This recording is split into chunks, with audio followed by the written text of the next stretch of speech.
Hey everyone! Yesterday was probably one of the most brutal and tiring days of my life. Like, it would probably go down as the top 10 most brutal and most tiring days of my life. You know how there are those books, stories, or movies where bad things just keep happening to the main character, and then when you think it can't get bad enough, it just gets worse? That basically happened to me yesterday, and it was just so painful and so stressful and so tiring.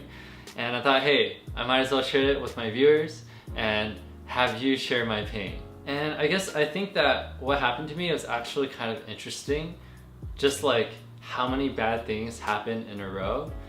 And if it wasn't me, if I just heard the story from someone else, I'd probably think it was pretty funny. So basically what happened was, last week I was in LA and San Diego. So my plan was to go to San Diego on Saturday and then leave on Tuesday night, fly back up to San Francisco, then fly back down on Thursday to LA, and then leave on Monday. So when I was in San Diego and it was like Tuesday afternoon, I was like, wait, why am I making like these extra trips? It's just so tiring. Why can't I just stay in San Diego for like another day and then take the train back up to LA like on Thursday? So that's what I did, and it was a great decision because the extra day in San Diego was really relaxing. I worked from home, or worked from San Diego again, and then just took the train up. So when I missed my first flight on Tuesday, everything was fine, right? But then when I missed my flight on Thursday from San Francisco to LA, I got an email from Southwest saying, oh, because you missed this flight, we canceled your itinerary or whatever. So I didn't think that much about it at that time, because I was like, oh, well, yeah, I missed the flight, so they took me off of that flight, right? But then I'll still have a flight to go on Monday, which was what I assumed. So I was having a great time in LA and I wasn't really thinking about much. But then my flight on Monday was at 8 a.m. so I had to wake up at 4:30 because I lived kind of far from the airport and needed to avoid the traffic. So at 4:30 a.m. I was like really groggy, and my dad was gonna take me to the airport. My mom was like getting breakfast ready for me, and my dad asked my mom if I checked into my flight. So she said, I don't know. And at that point I was like, wait, I didn't get an email or a text from Southwest to like check in. Like, do I still have a flight? So I was looking through the email on my phone and I was like, well, it could mean that my flight was canceled, but it could also mean it wasn't. And then I tried to check in, and then it said, oh, there's an error checking in, like, please call, blah, blah, blah. And then I was like, oh, fuck, like, my flight might have been canceled. But I was still not sure. So my dad was just driving me to the airport, and the whole time I was like, okay, my flight might have been canceled, my flight might have been canceled. So I get to the airport, and I go to the help desk and I explain my situation. And then she was basically like, okay, I'll try to call them, but most likely you'll have to buy another ticket. So I was like, okay, fine. And she called, and I guess the HQ or whatever was basically like, yeah, he has to buy another ticket. So I was talking to her like why and if there's anything I could do, because I bought the ticket, right? So I bought 2 flights, and if I missed one of them, shouldn't I still get the other flight? And it didn't say anything in the no-show policy on Southwest that if you missed the first flight, your second flight and all the other flights or whatever would get canceled too. But then what she said was, well, you have to read the fine print. But I'm pretty sure that was the fine print. She was like, you have to notify the airline at the very latest 10 minutes after departure or something to like reschedule or modify the flight. Otherwise, you lose all your want to get away credits. And then she was like, well, the system thinks that if you missed your first flight from SF to LA, then you wouldn't be in LA, so you wouldn't take the flight from LA back to SF. So I was just like, well, the system's stupid, but at the same time it makes sense. But the system's still stupid. And it was like, what, 6:30 or 7 in the morning? So it was just like not something I wanted to deal with because I was like super tired and super sleepy. But I still needed another flight, so she was like, well, this one, the one you wanted was like 200, the other one was like 180. I was like, okay, I guess I'll take the second one.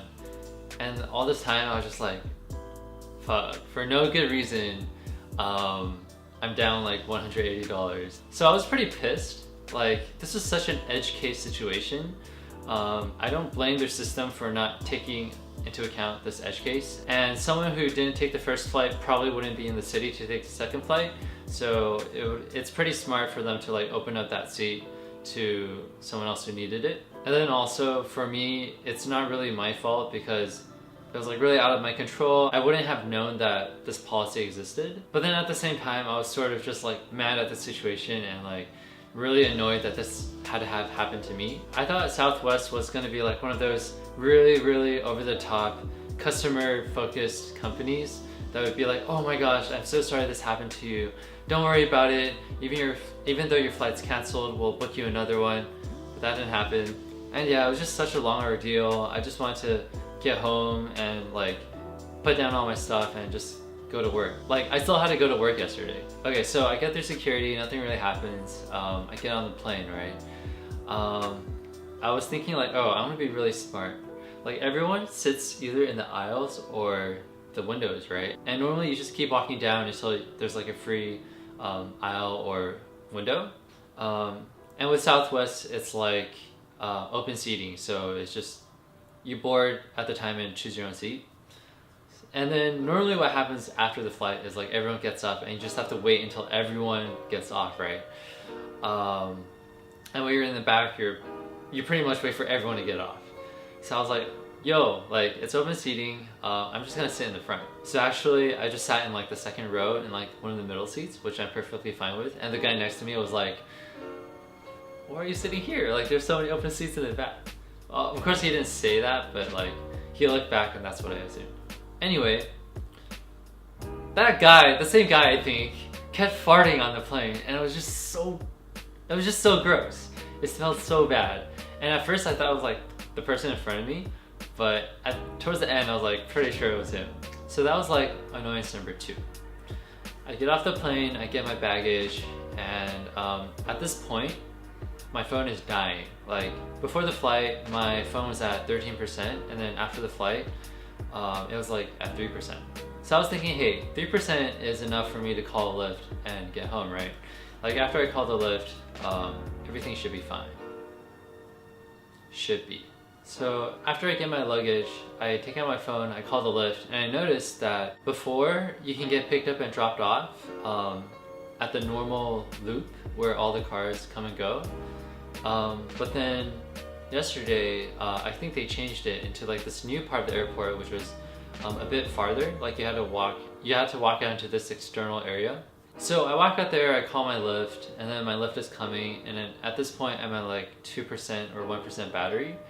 And then my Lyft driver freaking gets lost and just drives past the turn and like drives onto the freeway. And at this point, my phone had like 1% battery. So I call another Lyft, and then I notice that my screen's kind of bright. So I'm like, okay, I have to conserve energy. So I turn down the brightness of my screen and my phone just dies. But the request was already made. So if I called a Lyft and it got matched, the driver would still come, but then I wouldn't know like when the driver would come. So thankfully I work at Lyft. And as an iOS engineer, it's part of my job to run the code on the simulator on my laptop, right? So I take out my laptop and I open the simulator and I run the app. But the thing is, since I'm in this external area of SFO, there's no Wi-Fi. So I had to go back to the main part of the airport where there is Wi-Fi with my freaking huge suitcase. And then I was seeing if I got called. And I did, and the driver was like a few minutes away, so it was good. So we get on the Lyft and I called the Lyft line, or Lyft shared, which basically means you share with other people. And I just so happened to get matched with 3 other people. Like, why? So Lyft decides to take the first passenger, who lives like on the other side of SF from me. So we go through all these alleys and all these side streets, and finally we drop him off, and then we have to drive back through these alleys and go on the freeway and drive to my place. And I'm just like, dang, like when am I gonna get home? Like, I've been awake since 4:30 and it was already like 11, and I'm just trying to get home at that point. So I finally get home, I have to lug my freaking huge suitcase up the stairs, and then I finally get into the apartment building, and then I was trying to open the door, but one of the doors was like locked. And I was trying to get through one of the doors in our building, but then one of them was locked, and it was just super annoying. And I was checking my mail, and I was expecting a new credit card, and there's just so much mail. I was just going through all of it, and my credit card wasn't there. And then I'm like, oh my god, this day. So I take all the mail, I go up the elevator, and I'm like, finally, I'm home, right? And at this point, I'm like, wow, this is such a tiring day. Finally, I'm home. And at this point, you would think that this was the end of the story, happy ending, right? I'm finally home, I can go to work, I can be peaceful. But then I remember that my toilet is still clogged from 2 weeks ago before my trip. I'm not gonna say who, but somebody, not me, clogged my toilet. And it's been clogged for like a few weeks. So I was like, okay, I wanna start my day in San Francisco being productive. And the first thing I want to do is unclog the fucking toilet. So my trick back in college was to boil hot water and then pour it down the toilet and then put dish soap to make it all slippery. And yeah, you get the point. So there were towels on the counter and on the stove, so I just took the towel off, boiled the water, and then afterwards pour the water down the toilet, put the dish soap right. And then it didn't really work, so I turned off the stove, I put the towel on, and then I go to my room and I start to schedule stuff and start to plan out my day, plan out my week. Then I went back to the kitchen to get some water, and I was just like, why does it smell kind of smoky? And why is it kind of smoky here? And then I turn around and I look at the stove, and the fucking towel is like burning up. There's like, it's like burning and smoking. And then I was just like, what the heck? Cause like, I turned off the stove, right? But the surface was still like really, really hot because it was like at the highest temperature. So my towel was just smoking. So I quickly like throw it in the sink, and then I start smelling like the smoke. So I run into the living room, I open the windows, and then I go back and I'm like, wait, why is it still like so smoky? And then I look in the sink, and then the towel was still like burning, and there's like this hole, and there's like fire, and I'm like, what the fuck? So the water was already running, but then it was like not running on the towel. So then I took the faucet, I like put water all over it, and then made sure it was like actually out. And then it was just like really smoky. So then I went back to the living room, I like opened more windows, and I turned on the fan, and I was just like, holy shit, what is wrong with this day? And then the smoke was just like messing with my eyes and my nose, and I was just like coughing, and it was just not good. So yeah, so that was the highlight of the day, and probably like my 7th annoyance. Everything after that was sort of more chill. I went to work, it was a slow day, but it was like really nice to see my coworkers and my friends again. After work, I went to Target and bought a new towel and bought a plunger, and then unclogged the toilet in like 2 minutes. So I think I learned my lesson. I'm not gonna use hot water and soap anymore. I'm just gonna buy a freaking plunger, which I won't have to buy anymore because I bought one.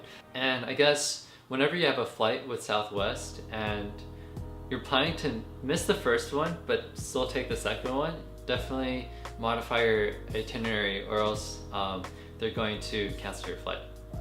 And actually, Southwest is really good on cancellations and rescheduling. Like this flight, I already rescheduled 2 times, and they let you reschedule for free. So actually I could have canceled the first flight and even got credit for it, and then still take the second flight and not have to buy a new flight. And also in the spirit of what I did with the Switch when it got stolen, it was like, what? So I'm down like $200, so I thought, hey, I want to turn this into a good thing, and I'm going to do certain things, and every time I'm going to get money for it.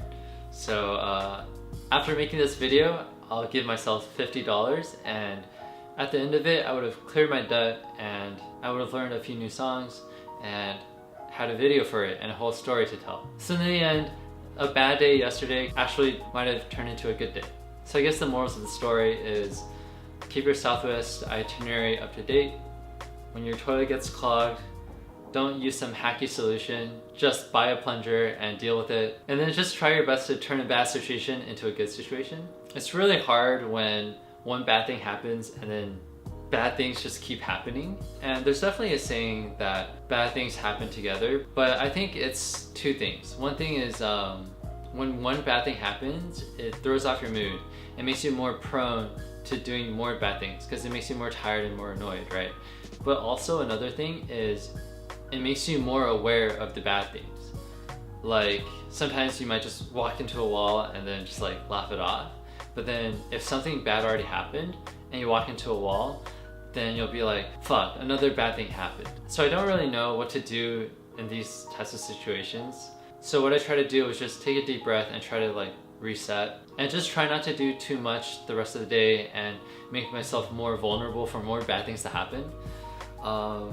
Yeah, like yesterday was really bad, and at the night things started to get better, and then had a really good rejuvenating rest, and now I'm like awake and feeling better than ever. So yeah, just bad things happen, but they don't last. And maybe having those bad days makes the good days even better, right? Because you have like things to compare. But yeah, if you're still watching, thanks for watching to the end. It was actually quite fun to tell the story, and looking back it was pretty entertaining, just like obviously not entertaining at the time. But yeah, let me know what you think of the story time. I was thinking of starting a series called Jeffrey's Series of Unfortunate Events, because bad things happen to me a lot. And it's pretty fun to hear someone else's bad things, but it's never fun when it happens to you. But yeah, over time you sort of just accept it as part of the randomness of life. So thanks for watching, and I'll see you in the next video.